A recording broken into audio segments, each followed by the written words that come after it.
कहानी का शीर्षक है कफन। हमारी कहानियां सब्सक्राइब @सीमा मुद्गिल। झोपड़ी के बाहर बैठे बाप और बेटा दोनों एक बुझे हुए अलाव के सामने चुपचाप बैठे हुए थे और अंदर बेटे की जवान बीबी बुधिया प्रसव वेदना में पछाड़ खा रही थी। रह रहकर उसके मुंह से ऐसी दिल हिला देने वाली आवाज निकलती थी कि दोनों कलेजा थाम लेते थे। जाड़ों की रात थी। प्रकृति सन्नाटे में डूबी हुई। सारा गांव अंधकार में हो गया था। यीशु ने कहा, मालूम होता है बचेगी नहीं। सारा दिन दौड़ते हो गया, जा देख तो आ। माधव चिढ़कर बोला, मरना ही है तो जल्दी मर क्यों नहीं जाती? देख कर क्या करूं? तू बड़ा बेदर्द है बे। साल भर उसके साथ सुख चैन से रहा, उसी के साथ इतनी बेवफाई। तो मुझसे तो उसका तड़पना और हाथ पांव पटकना नहीं देखा जाता। चमारों का कुनबा था और सारे गांव में बदनाम। यीशु एक दिन काम करता तो 3 दिन आराम करता। माधव इतना कामचोर था कि आध घंटे काम करता तो घंटे भर चिलम पीता। इसलिए उन्हें कहीं मजदूरी नहीं मिलती थी। घर में मुट्ठी भर अनाज मौजूद हो तो उनके लिए काम करने की कसम थी। जब 2-4 फाके हो जाते तो यीशु पेड़ पर चढ़कर लकड़ियां तोड़ लाता और माधव बाजार से बेच लाता। और जब तक वे पैसे रहते दोनों इधर उधर मारे मारे फिरते। गांव में काम की कमी ना थी। किसानों का गांव था।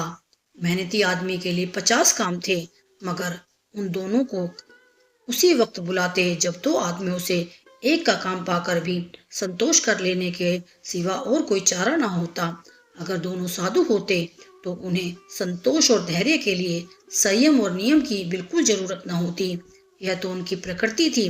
विचित्र जीवन था इनका। घर में मिट्टी के 2-4 बर्तन के सिवा कोई संपत्ति नहीं। फटे चिथड़ों से अपनी नंगता को ढके हुए जिए जाते थे। संसार की चिंताओं से मुक्त, कर्ज से लदे हुए, गालियां भी खाते, मार भी खाते, मगर कोई गम नहीं। दीन इतने की वसूली की बिल्कुल आशा न रहने पर भी लोग उन्हें कुछ न कुछ कर्ज दे देते थे। मटर आलू की फसल में दूसरों के खेतों से मटर या आलू उखाड़ लाते और भून भान कर खा लेते, या 10-5 ऊख उखाड़ लाते और रात को चूसते।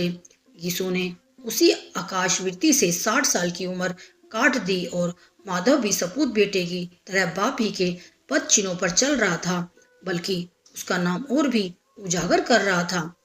इस वक्त भी दोनों अलाव के सामने बैठकर आलू भून रहे थे, जो कि किसी खेत से खोद लाए थे।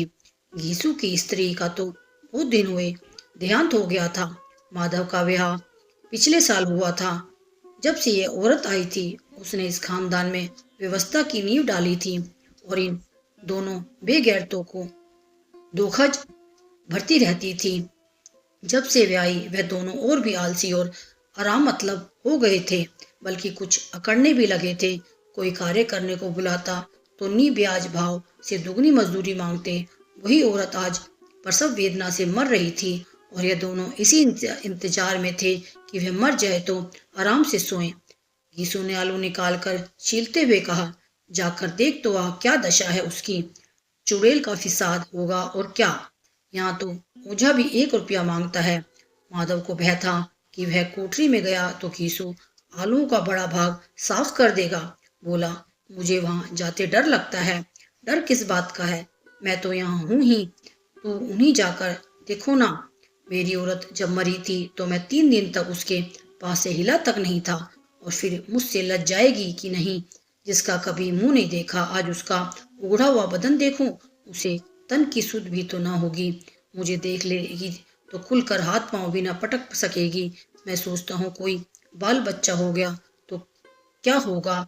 सूंठ गुड़ तेल कुछ भी तो नहीं है घर में। सब कुछ आ जाएगा भगवान दे तो। जो लोग अभी तक पैसा नहीं दे रहे हैं वे ही कल बुला बुला कर रुपए देंगे। मेरे 9 लड़के हुए, घर में कभी कुछ ना था, मगर भगवान ने किसी न किसी तरह बेड़ा पार ही लगाया। जिस समाज में रात दिन मेहनत करने वालों की हालत उनकी हालत से कुछ बहुत अच्छी ना थी, और किसानों के मुकाबले में वे लोग जो किसानों की दुर्बलताओं से लाभ उठाना जानते थे वही ज्यादा संपन्न थे, वहां इस तरह की मनोवृत्ति का पैदा हो जाना कोई अचरज की बात ना थी। हम तो कहेंगे यीशु किसानों से कहीं ज्यादा विचारवान था और किसानों के विचार सुनने समूह में शामिल होने के बदले बैठकबाजों की उसित मंडली में जा मिला था। हाँ, उसमें यह शक्ति ना थी कि वह बैठकबाजों के नियम और नीति का पालन करता, इसलिए जहां उसकी मंडली के और लोग गांव के सरगना और मुखिया बने हुए थे, उस पर सारा गांव उंगली उठाता था। फिर भी उसे यह तस्कीन तो थी कि अगर वह फटे हाल है तो कम से कम उसे किसानों किसी जी तोड़ मेहनत तो नहीं करनी पड़ती और उसकी सरलता और निडरता से दूसरे लोग बेवजह फायदा तो नहीं उठाते। दोनों आलू निकाल निकाल कर जलते जलते खाने लगे। कल से कुछ नहीं खाया था, इतना सब्र ना था कि ठंडा हो जाने दें। कई बार दोनों की जवानें जल गई। छिल जाने पर आलू का भारी हिस्सा जवान हलक और तालू को जला देता था और उस अंगारे को मुंह में रखने से ज्यादा खैसियत उसी में थी कि वह अंदर पहुंच जाए। वहां उसे ठंडा करने के लिए काफी सामान थे, इसलिए दोनों जल्द जल्द निकल जाते। हालांकि इस कोशिश में उनकी आंखों से आंसू निकल आते। घीसू को उस वक्त ठाकुर की बारात याद आई जिसमें 20 साल पहले वह गया था। उस दावत में उसे जो तृप्ति मिली थी वह उसके जीवन में एक याद रखने लायक बात थी और आज भी उसकी याद ताजा थी। बोला, वह भोज नहीं भूलता। तब से फिर उस तरह का खाना और भर पेट नहीं मिला। लड़की वालों ने सबको भर पेट पूड़ियां खिलाई थी। सबको, छोटे बड़े सब ने पूड़ियां खाई और असली घी की चटनी, रायता, 3 तरह के सूखे साग, एक रसेदार तरकारी, दही, चटनी, मिठाई। अब क्या बताऊं कि उस भोज में क्या स्वाद मिला। कोई रोक टोक नहीं थी, जो चीज चाहो मांगो, जितना चाहो खाओ। लोगों ने ऐसा खाया कि किसी से पानी ना पिया गया। मगर परोसने वाले हैं कि पत्तल में गरम गरम गोल गोल सुवासित कचौड़ियां डाल देते हैं। मना करते हैं कि नहीं चाहिए। पत्तल पर हाथ रोके हुए हैं, मगर वे हैं कि दिए जाते हैं। और जब सब ने मुंह धो लिया तो पान इलायची भी मिली, मगर मुझे पान लेने की कहाँ सूझ थी। खड़ा हुआ न जाता था। चटपट जाकर अपने कंबल पर लेट गया। ऐसा दिल दीवाल था कि वह ठाकुर माधव ने उन पदार्थों का मन ही मन मजा लेते हुए कहा, अब हमें कोई ऐसा भोज नहीं खिलाता। अब कोई क्या खिलाएगा। वह जमाना दूसरा था।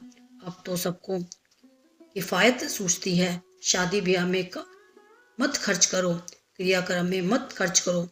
पूछो गरीबों का माल बटोर बटोर कर कहाँ कर रखोगे।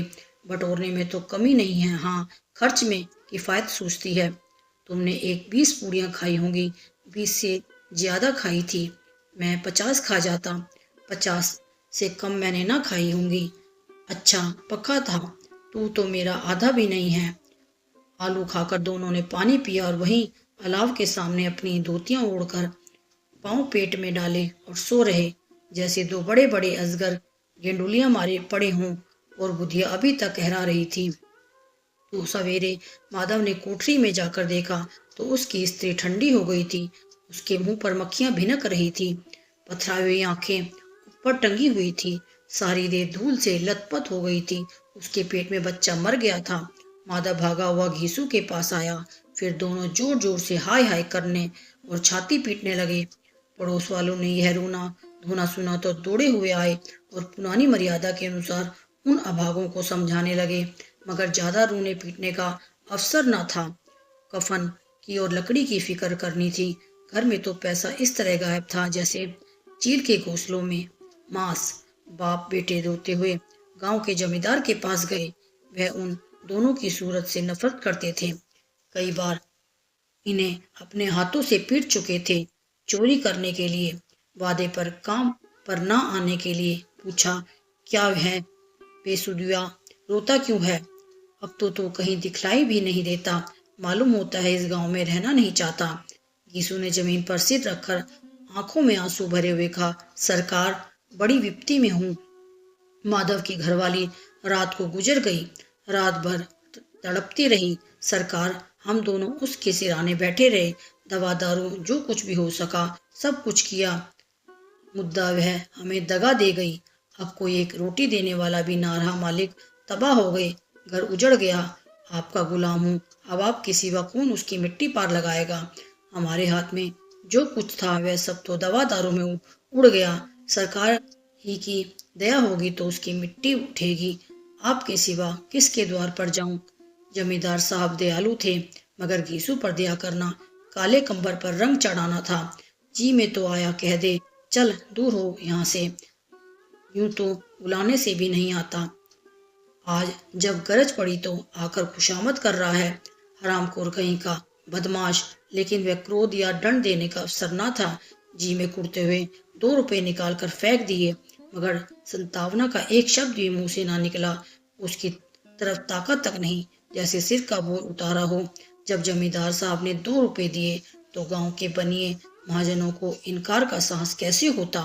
घीसू जमींदार के नाम का ढिंडोरा भी पीटना खूब जानता था। किसी ने 2 आने दिए, किसी ने 4 आने। 1 घंटे में घीसू के पास 5 रुपए की अच्छी रकम जमा हो गई। कहीं से अनाज मिल गया, कहीं से लकड़ी, और दोपहर को घीसू और माधव बाजार से कफन लाने चले। उधर लोग बांस काटने लगे। गांव की नरम दिल स्त्रियां आ आकर लाश देखती थी और उसकी बेकसी पर 2 बूंद आंसू गिराकर चली जाती थी। बाजार में पहुंचकर घीसू बोला, लकड़ी तो उसे जलाने भर को मिल गई है। क्यों माधव? माधव बोला, हाँ, लकड़ी तो बहुत है, अब कफन चाहिए। तो चलो कोई हल्का सा कफन ले लें। हाँ और क्या, लाश उठते उठते रात हो जाएगी। रात को कफन कौन देखता है? कैसा बुरा रिवाज है कि जिसे जीते जी तन ढाकने को चिथड़ा भी ना मिले, उसे मरने पर नया कफन चाहिए। कफन लाश के साथ जल ही तो जाता है।